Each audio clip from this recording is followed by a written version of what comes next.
cry at the courthouse. Not when the judge called my name. Not when I saw my father sitting beside my mother, both dressed like it was Sunday service. Not like they were about to stab me legally. And not even when my sister refused to look me in the eye. I just sat down, folded my hands in my lap, and waited. Because by that point, I had run out of ways to ask why. I'd been working since I was 16. First at a frozen yogurt shop, then nights at a warehouse. Never asked for a dime. Never got one. Not even on birthdays. When I told my parents I got a full ride to college, they said, "Don't get cocky. Your sister could have too, if she applied herself." So I worked harder. Picked up jobs. Paid for books. Paid for everything. And when I fell in love, I didn't expect help. I planned every detail of the wedding alone. Every dollar, from the venue deposit to the last fork on the last table, came from me. So when I saw the envelope taped to our apartment door 3 weeks later, I thought it was junk mail. But inside was a court notice, filed by my own parents, claiming I'd financially sabotaged my sister's future, that I'd set a standard she could never meet, and that my selfish choices had publicly humiliated the family. They were suing me for emotional damages, asking for $200,000 as a lesson. And the worst part?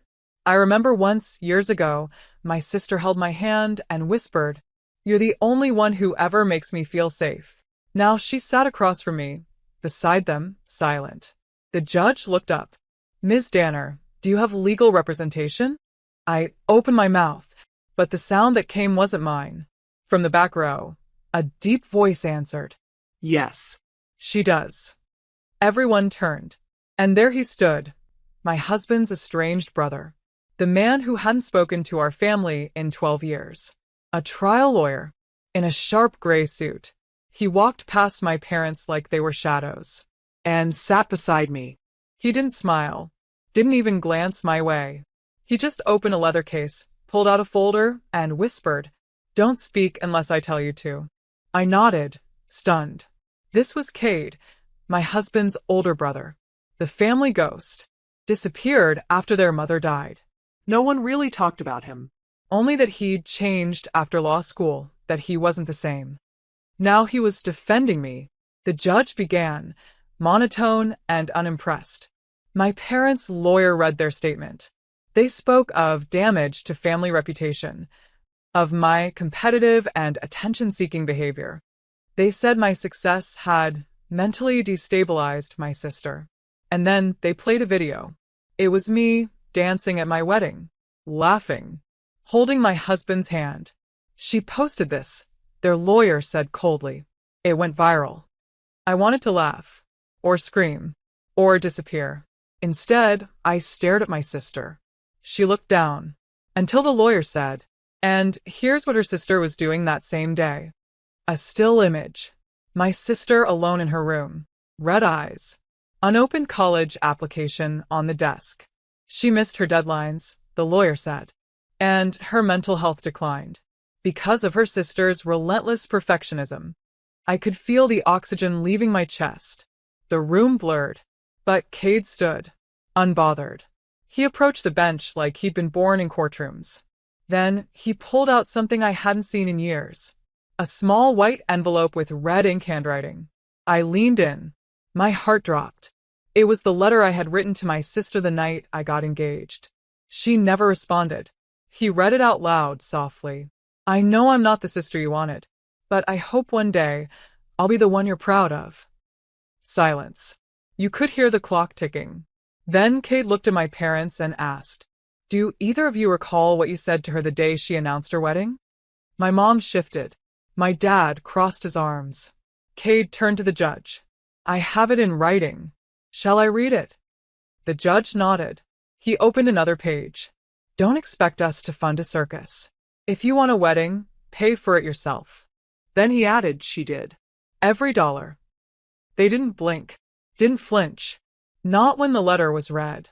Not when Cade recited the receipts. Catering, dress, venue, photographer, all of it. $43,700. Every cent from my savings. Not a dime from them. And yet, they sat there like I had stolen their legacy. The judge asked if I had anything to say. My lips parted, but nothing came out. Because how do you explain a lifetime of emotional exile? How do you list the birthdays they forgot? The way they always introduced me as the independent one. Like that was a flaw? How do you say, I never asked for anything, and maybe that's why you gave me nothing? But Cade, he knew. He walked back to our table, slow and composed. Then he opened his final document. I saw my sister's name at the top. Academic probation letter, he said quietly. Dated 2 months before my wedding. Her grades were already failing, he told the court. And the reason listed here is not sibling pressure. It's unauthorized use of tuition funds. Gasps. The courtroom shifted. He let that hang in the air like thunder before the storm. Then he added, Your Honor, my client didn't steal her future. Her sister sold it. My parents went pale. I turned, and for the first time, my mother looked uncertain. But my father, he stood. Enough of this circus, he barked. We gave her life, and this is how she repays us? That's when Cade stood up too, slow, calm, voice sharp as glass. You didn't give her life. You sued it. The silence was brutal. Even the court reporter stopped typing. My heart cracked. But I didn't cry. I finally breathed. Outside the courtroom, cameras had already gathered. Someone had leaked the case. And when the media asked who I was, I finally answered. I'm the daughter they tried to erase. But I'm still here.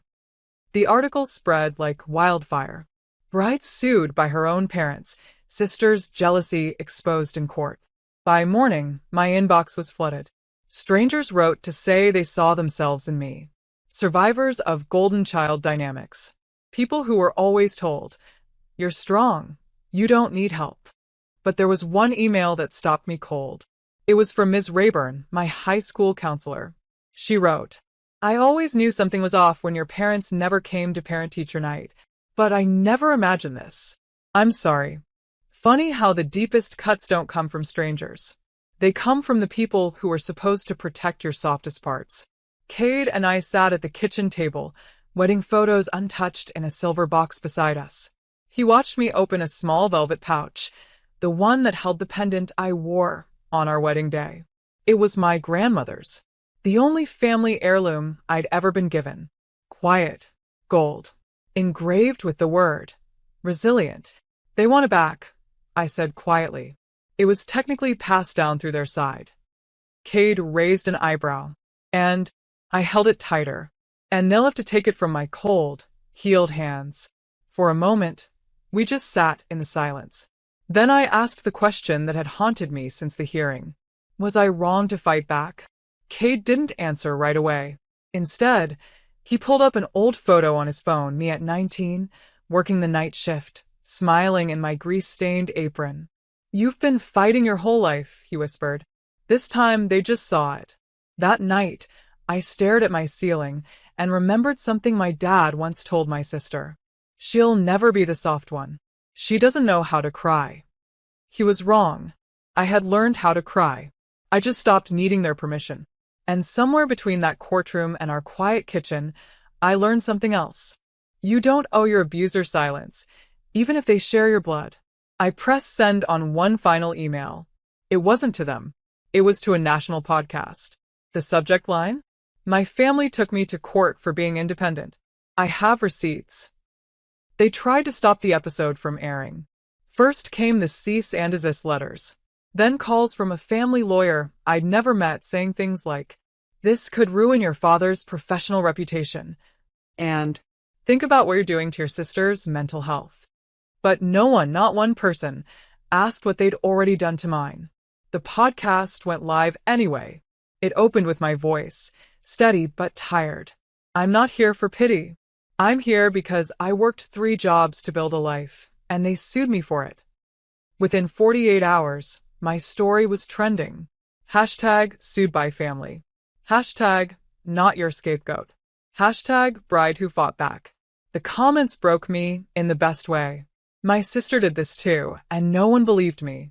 My mom sold my college fund and blamed me for being ungrateful. This is the first time I feel seen, but nothing prepared me for what happened next. An anonymous email. No subject. Just a video file. It was my sister, crying in her car, voice shaking. They're lying to you too, she whispered. I didn't want to sue you. Mom made me. She said if I didn't agree, she'd cut me off completely. I'm sorry. I'm so sorry. I sat frozen, watching the timestamp. It had been recorded the morning after the court hearing. She'd never sent it. Until now. Cade came over and watched silently, then said, She's not your villain. They are. She's just still afraid. I didn't reply. I was too full. Of confusion. Of grief. Of the unbearable pressure of being the one who broke the cycle, and the one they all blamed for it. That night, I didn't cry. Instead, I wrote a new kind of letter. Not one filled with anger or apology, but acceptance. I no longer needed them to see me. I just needed to stop bleeding for people who would never even admit they caused the wound. The judge's decision came in quietly. An email. A PDF. No courtroom fanfare. Case dismissed.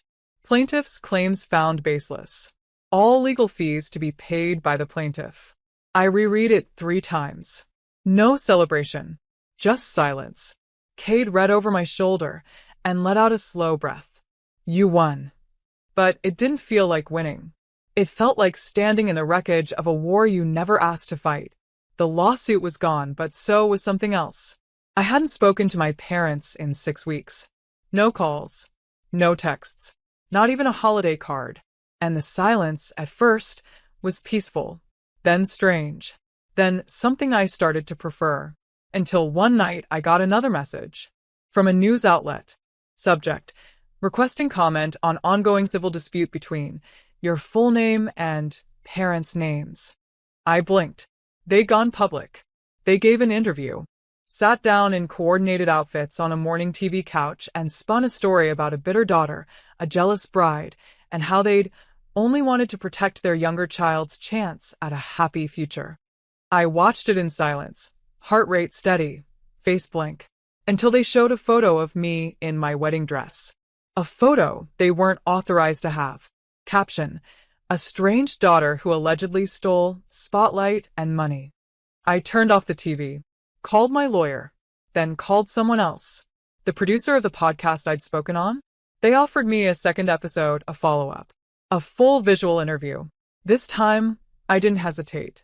I sat in that studio, wore the same shoes I wore to my wedding, the ones I bought on clearance after saving for months. And I told the truth. About the lawsuit. About the manipulation. About the silence that followed my strength. And when they asked me, what do you want your parents to feel when they watch this? I looked straight at the camera and whispered, nothing. I'm done giving them anything to feel. The episode dropped on a Tuesday. By Wednesday night, it had crossed 4 million views. Comments poured in. She's the definition of grace. This is what breaking the cycle looks like. I hope her parents feel the silence now. I didn't reply to any of them. I just turned off notifications, poured myself a cup of black tea, and watched the sunset from our apartment window. Cade had strung fairy lights across the balcony. They blinked softly against the night sky. For once, I didn't feel like explaining myself. But they did. My mom's name appeared on my phone 3 days later. I stared at it, ignored it. An hour later, my dad. Ignored again. Then came a knock. Not on the door, on my past. A courier delivered a thick envelope. No return address. Inside, a typed letter. We understand now. We were wrong. But it's hard to lose a daughter over pride. Your sister's not speaking to us either. Please talk to us. No apology. Just positioning. Like they were the real victims now. I placed the letter back into the envelope and tucked it in a drawer I no longer opened. That same evening, my sister, the bride whose spotlight I supposedly stole, messaged me for the first time since the lawsuit. It wasn't what I expected. Hey, just watched your podcast. I'm sorry. I was too caught up in being the favorite to realize I was being used too. I miss you. For a second, I wanted to delete the message. But I didn't. I sat with it. Then replied, simply, I miss who we were, before their version of love got in the way. She sent a photo back. It was from years ago. Both of us, in my old college dorm, eating frozen yogurt on the floor, laughing at something neither of us remembered. A memory that didn't belong to them. And for the first time in months, I smiled. The courthouse steps looked different this time. Not because they were less intimidating, but because I wasn't the one on trial anymore.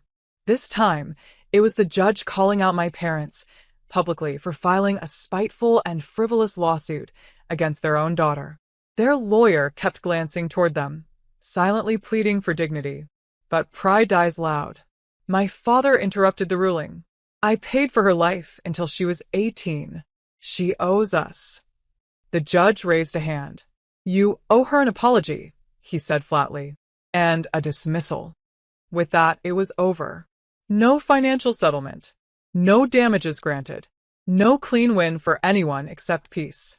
But the real verdict came weeks later, quietly. A scholarship fund was launched in my name. Not by me. By a stranger, a podcast listener who'd built her own business after surviving years of parental control. She named it the Monroe Fund. For every girl who's been told she doesn't deserve her own story. Emails followed. I left my toxic family after hearing your voice. I thought I was alone until I saw your courage. I finally feel seen. I didn't expect to be anyone's symbol. I just wanted to breathe without asking for permission. But maybe this was what healing looked like. Not noise. Not revenge.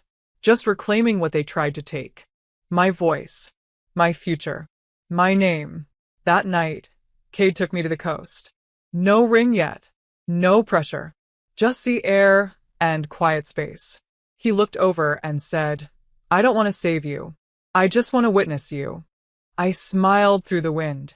And for the first time in years, I believed I was whole.